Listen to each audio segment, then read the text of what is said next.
दोस्तों 45 दिन तक चलने वाले आस्था के महापर्व महाकुंभ का आगाज हो चुका है।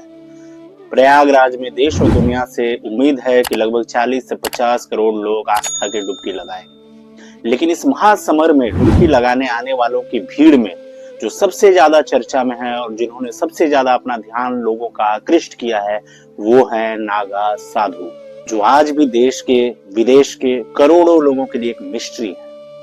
दोस्तों हैरानी की बात यह है कि भारत के लोगों को ग्रीस के योद्धा स्पार्टन्स के बारे में बताया जाता है, जापान के योद्धा सामुराइज के बारे में बताया जाता है, लेकिन हमारी विडंबना यह है कि हमारे देश के नौजवानों को आज तक कभी भी हमारे सनातन धर्म के योद्धा नागा साधुओं के बारे में विस्तार से नहीं बताया गया है, जिस कारण आज भी देश के करोड़ों लोगों में नागा साधुओं को लेकर कई तरह की गलतफहमियां और भ्रांतियां मौजूद हैं।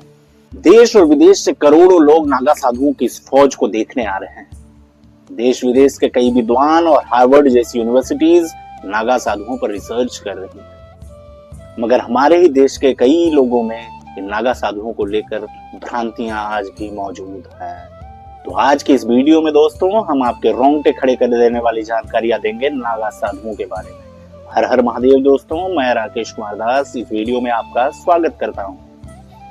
इस वीडियो में आगे बढ़ने से पहले आपसे एक विनती है कि प्लीज चैनल को सब्सक्राइब कर लीजिए, हमें थोड़ा सा सपोर्ट कीजिए, हम आपके लिए और भी कई सारी जानकारियां लेकर आते रहेंगे।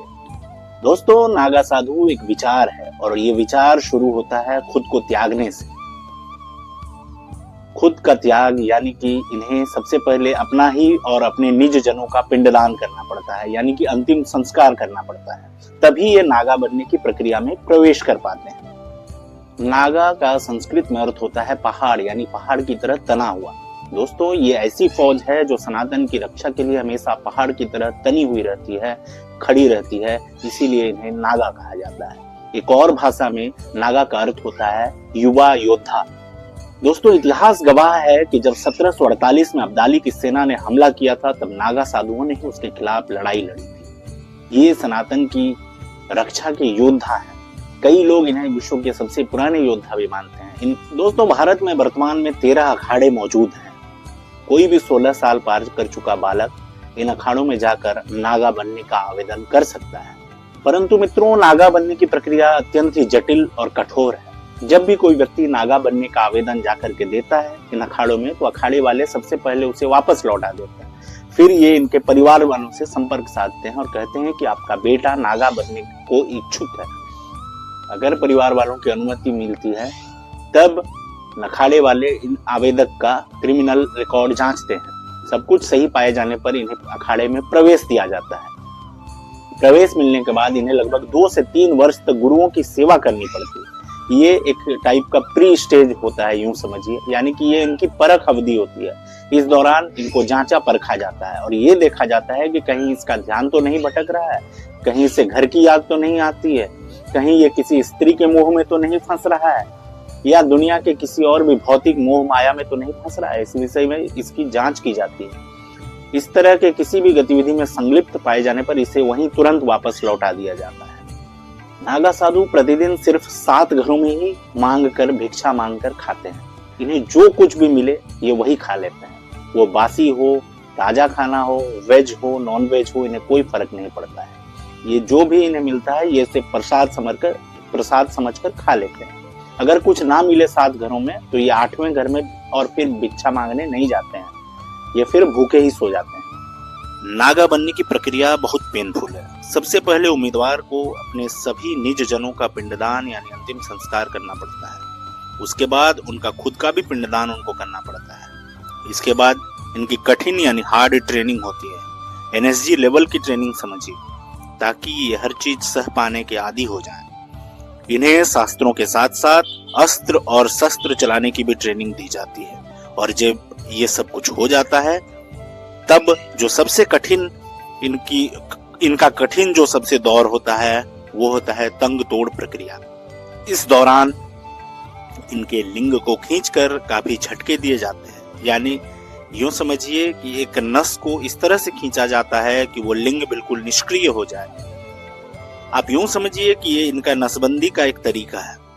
कई तो बताते हैं कि इतना दर्द होता है कि मानो शरीर से प्राण छूट रहे हैं। फिर जब सब कुछ हो जाता है, ट्रेनिंग वगैरह पूरी हो जाती है, तब ये फिर ऐसे बन जाते हैं कि इन्हें न गर्मी, न बरसात, न सर्दी, किसी चीज से कोई फर्क नहीं पड़ता।